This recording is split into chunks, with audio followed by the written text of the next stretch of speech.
میرے گھر پر، مجھ پر اور میرے بچوں پر جادو کے اثرات ہیں جو کہ نسل در نسل ہیں۔ میں اپنی بیٹی کے لیے بہت زیادہ پریشان ہوں۔ اس کا نام سمیہ نواز ہے۔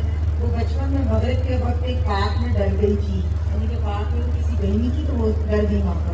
بیٹی کے سر اور معدے میں درد رہتا ہے اور اکثر گھبراہٹ ہوتی ہے۔ کانوں کے معاملے میں بہت حساس ہے، کانوں کے آس پاس بھی ہاتھ لگانے نہیں دیتی، خوفزدہ رہتی ہے، بہن ضد اور غصہ بہت کرتی ہے، طبیعت میں چڑچڑا پن ہے اور سستی رہتی ہے۔